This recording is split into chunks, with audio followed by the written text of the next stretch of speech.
ምንነት አስከራያስስ የወስፋት በሽታ ይህ በሽታ አስከርስ ሉምብሪኮይዲስ ሊኒዩስ እና አስከራያስስ ሱምጎስ በሚባሉ ፓራሳይቶች የሚመጣ በሽታ ነው። ይህ በሽታ ትንሹ አንጀታችንን እና ሳምባችንን የሚያጠቃ በሽታ ነው። ሉምብሪኮይዲስ የሚባለው ፓራሳይት ርዝመቱ እስከ 40 ሳሜ ሊደርስ ይችላል። ውፍረቱ ደግሞ 6 ሚሜ ይደርሳል።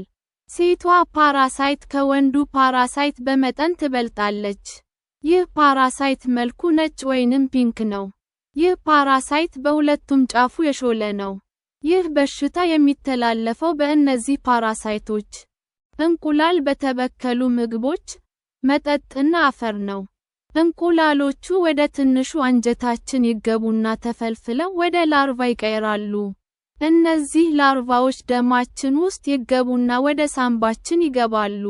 ሳምባችን ውስጥ ሲገቡ ከፍተኛ ሳልና ከባድ አተነፋፈስ ያስከትላሉ።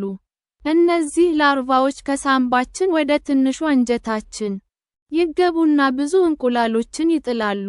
በቀን እስከ 240,000 እንቁላሎችን ይጥላሉ። እነዚህ እንቁላሎች ከሰገራችን ጋር ይወጡና አፈር ውስጥ ይገባሉ። አፈር ውስጥ ለ2 ሳምንት ይቆዩና መፈልፈል ይጀምራሉ። ሂስትሪ የበሽታው አመጣጥ ታሪክ በ1683 ዓመተ ምህረት ኤድዋርድ ታይሶን የሚባል ተመራማሪ ስለ እነዚህ ፓራሳይቶች ጥናት አደረገ። በ1917 ዓመተ ምህረት ብሬቶን ራንሶም እና ዊንትሮፕ ፎስተር የሚባሉ ተመራማሪዎች የእነዚህን ፓራሳይቶች ሙሉ የህይወት ዑደታቸውን ማወቅ ቻሉ። በ1922 ዓመተ ምህረት ሽሜሱ ኮይኖ የሚባል ተመራማሪ ከወንድሙ ጋር ሆኖ እነዚህን ፓራሳይቶች የራሳቸው ሰውነት ውስጥ በማስገባት ፓራሳይቶቹ ሰው ላይ ሊያደርሱ የሚችሉትን ጉዳት ለማወቅ ሞከሩ። በዚህ ድፍረት የተሞላበት ምርምር ሽሜሱ ኮይኖ 2000 ሉምብሪኮይዲስ የሚባለውን ፓራሳይት እንቁላሉን ወደ ሆዱ በአፉ በኩል አስገባ። ወንድሙ ደግሞ 500 ሱም የሚባለውን ፓራሳይት ላርቫውን ወደ ሆዱ በአፉ በኩል አስገባ። ኮይኖ በጣም ታመመ፣ ነገር ግን መዳን ቻለ። ወንድሙ ብዙም የከፋ በሽታ ሳያጋጥመው ቀረ። በዚህ ምርምሩ ኮይኖ ይህ በሽታ መጀመሪያ ላይ የኒሞኒያ በሽታ ምልክቶችን የሚመስሉ ምልክቶች እንደሚያሳይ ያወቀ። ኤፒዲሚዮሎጂ በሽታው ያለባቸው ሀገሮች ከሁሉም የፓራሳይት ኢንፌክሽኖች ይህ በሽታ ዓለም ላይ ብዙ ሰዎች በማጥቃት አንደኛ ነው። በዓለም ላይ ከ4ቱ ሰዎች አንዱ በዚህ በሽታ የተያዘ ነው። ይህ በሽታ ንጽህና በሌለበትና የሰው ሰገራ ለመሬት ማዳበሪያነት የሚውሉበት ቦታዎች ላይ በብዛት ይሰራጫል። ስለዚህ ይህ በሽታ በብዛት የሚገኘው ያላደጉ ሀገራት ውስጥ ነው። ሕፃናት በዚህ በሽታ ምክንያት መስተካከል የማይችል የመቀንጨር፣ የንጥረ ነገር እጦት ችግር ያጋጥማቸዋል። ሕፃናት ለዚህ በሽታ ይበልጥ ተጋላጭ ናቸው። በተጨማሪም በዚህ በሽታ ሲያዙ በሰውነታቸው ብዙ የዚህ በሽታ ፓራሳይቶች ይገኙባቸዋል። በየዓመቱ በዚህ በሽታ 10,000 ሰዎች ይሞታሉ። ወንዶች ከባህሪያቸው የተነሳ ለዚህ በሽታ ይበልጥ ተጋላጭ ናቸው። ኮዘዝ የበሽታው መነሻ ምክንያት ይህ በሽታ አስከርስ ሉምብሪኮይዲስ ሊኒዩስ እና አስከራያስስ ሱምጎስ በሚባሉ ፓራሳይቶች የሚመጣ በሽታ ነው። ይህ በሽታ የሚተላለፈው በእነዚህ ፓራሳይቶች እንቁላል በተበከሉ ምግቦች፣ መጠጥና አፈር ነው። እንቁላሎቹ ወደ ትንሹ አንጀታችን ይገቡና ተፈልፍለው ወደ ላርቫ ይቀየራሉ። ሕፃናት በዚህ ፓራሳይት በተበከለ አፈር ሲጫወቱ ቆይተው እጃቸውን ወደ አፋቸው ሲያስነኩ ይህ ፓራሳይት ወደ ሆዳቸው ይገባል። ይህ በሽታ ከሰው ወደ ሰው ይተላለፋል። ሪስክ ፋክተርስ ለበሽታው ተጋላጭ የሆኑ ሰዎች በሞቃታማ ትሮፒካል እና ሰብትሮፒካል አካባቢዎች የሚኖሩ ሰዎች፣ ንጽህና የጎደላቸው አካባቢዎች የሚኖሩ ሰዎች፣ በትክክል ያልተጣሩ የሰው ሰገራዎችን ለማዳበሪያነት የሚጠቀሙ ሰዎች፣ ከ3 እስከ 8 ዓመት የሆናቸው ሕፃናት።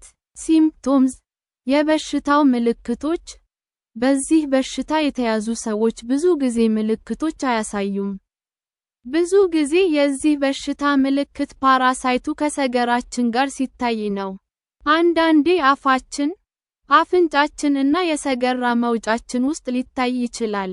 እነዚህ ፓራሳይቶች አስከርስ ሉምብሪኮይድስ፣ ሊኒየስ እና አስከራያስስ ሱምጎስ ሳምባችን ውስጥ ሲገቡ የሚከተሉትን ምልክቶች ልናሳይ እንችላለን። ኮፈንግ ኦር ጋግንግ፣ ማሳል፣ ዊዝንግ ኦር ሾርትነስ ኦፍ ብሬት፣ የትንፋሽ መቆራረጥ፣ አስፐሬሽን ኑሞኒያ፣ ሬርሊ፣ ኒሞኒያ መከሰት፣ ብላዲን ሚውከስ፣ ምራቃችን፣ አክታችን ውስጥ ደም መታየት፣ ቼስት ዲስካምፈርት፣ ደረታችን ላይ ያለመመቸት ስሜት፣ ፊቨር፣ ትኩሳት። እነዚህ ፓራሳይቶች አስከርስ ሉምብሪኮይድስ፣ ሊኒየስ እና አስከራያስስ ሱምጎስ አንጀታችን ውስጥ ሲገቡ የሚከተሉትን ምልክቶች ልናሳይ እንችላለን።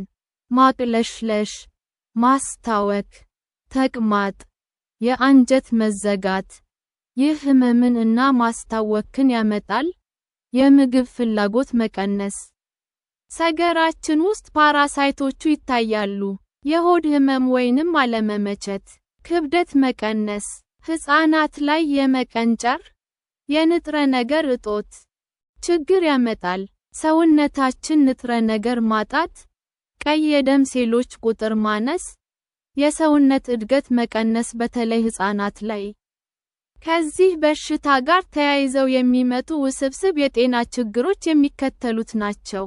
እነዚህ ፓራሳይቶች በሰውነታችን ውስጥ በጣም ከበዙ፣ ይህ ሌሎች ውስብስብ የጤና ችግሮች ያስከትላል። እነዚህ ፓራሳይቶች በአንጀታችን ውስጥ ሲበዙ አንጀታችንን ይዘጉታል። ይህ ከፍተኛ ህመም እና ማስታወክ ያመጣል።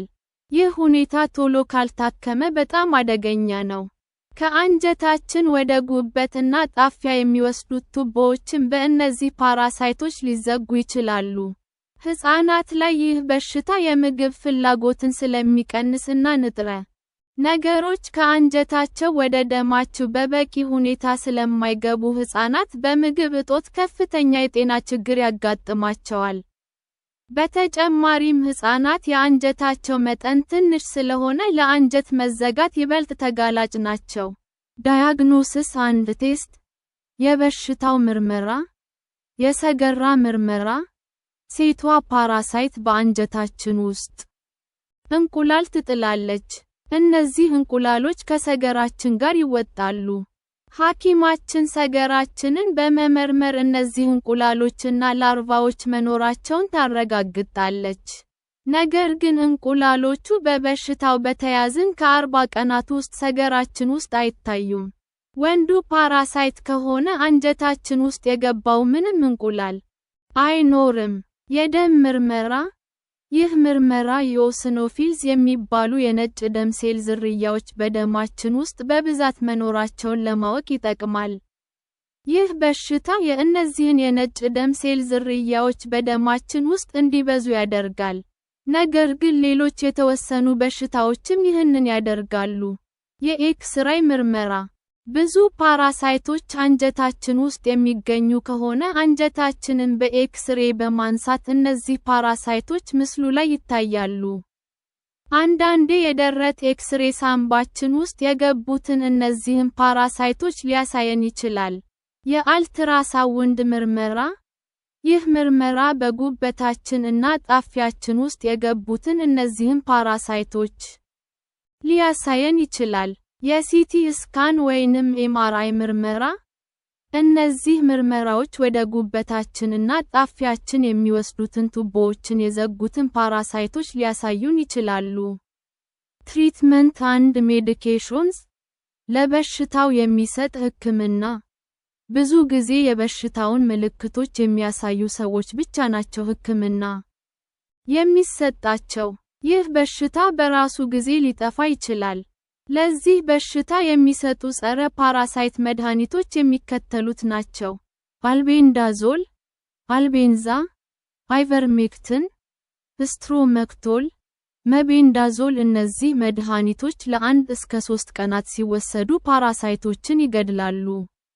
የእነዚህ መድኃኒቶች ተጓዳኝ ችግር የሆድ ህመም እና ተቅማጥ ነው።